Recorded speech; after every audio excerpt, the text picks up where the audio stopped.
ഒരു സാധാരണക്കാരൻ health insurance എടുക്കണമെന്ന് ആഗ്രഹിക്കുമ്പോൾ 18% GSTയുടെ വില കണ്ട് കണ്ണ് തള്ളി എടുക്കാൻ പറ്റാതെ പോയിരുന്ന അവസ്ഥയുണ്ട്.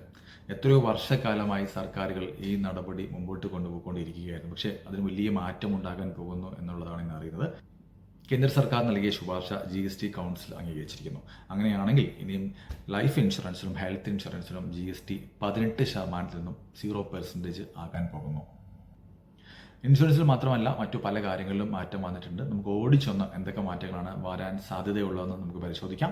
ഏറ്റവും പ്രധാനപ്പെട്ട കാര്യം നമ്മൾ മനസ്സിലാക്കേണ്ടത്, നേരത്തെ GST ഉണ്ടായിരുന്നത് 5%, 12%, 18%, 28% എന്ന നിലയിലായിരുന്നു. അതിൽ നിന്നും 12% അതേപോലെ തന്നെ 28% ഒഴിവാക്കുന്നു. ഇനിയുമുള്ളത് 5% അതേപോലെ തന്നെ 18%.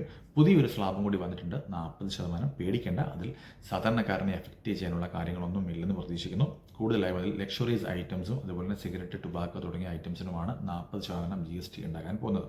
നിത്യ ഉപയോഗ സാധനങ്ങൾ, അതായത് FMCG ഐറ്റംസിനെല്ലാം തന്നെയും വിലക്കുറവ് ഉണ്ടാകാനുള്ള സാധ്യതയുണ്ട്. അതെല്ലാം തന്നെ 5% സ്ലാബിലേക്ക് വരും. അങ്ങനെയാണെങ്കിൽ തീർച്ചയായിട്ടും നമ്മുടെ സൊസൈറ്റിയിൽ വലിയൊരു വിലക്കുറവ് സാധാരണക്കാരന് ഫീൽ ചെയ്യാനുള്ള സാഹചര്യമുണ്ട്. അതേപോലെ തന്നെ ഓട്ടോമൊബൈൽ സെക്ടറിൽ പല സെക്ടറുകളും, അതായത് CC കുറഞ്ഞ വാഹനങ്ങൾ പലതും 18%-ലേക്ക് എത്തുന്നു. നേരത്തെ അത് 28% എന്നാൽ ലക്ഷറിയസ് കാർസ് നേരത്തെ 28% 40%-ലേക്ക് കുതിക്കുന്നു എന്നുള്ളതും ശ്രദ്ധിക്കപ്പെടേണ്ട. അതേപോലെ ഇലക്ട്രോണിക്സ് ഐറ്റംസ് ആയ TV, fridge, refrigerator, AC, mixer ഇങ്ങനെയുള്ള പല കാര്യങ്ങളുടെയും വില 28% നിന്നും 18% അതിനോടൊപ്പം ഹോട്ടൽസ്, അതുപോലെ 5 star hotel accommodation, 5 star hotel food, cinema tickets ഇതിൻ്റെ എല്ലാം GST 12% നിന്നും 5% ആകാനും പോകുന്നു.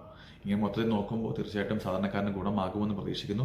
ഇതിൻ്റെ പിന്നിൽ കൂടി സർക്കാർ മറ്റ് അജണ്ടകളൊന്നും ഇല്ലെങ്കിൽ തീർച്ചയായിട്ടും സാധാരണക്കാരന് വലിയ ഉപകാരം വരുന്ന ഒരു കാര്യമാണ് സംഭവിക്കാൻ പോകുന്നത്. വീഡിയോ മറ്റുള്ളവരിലേക്ക് എത്തിക്കാൻ ശ്രമിക്കുക. താങ്ക്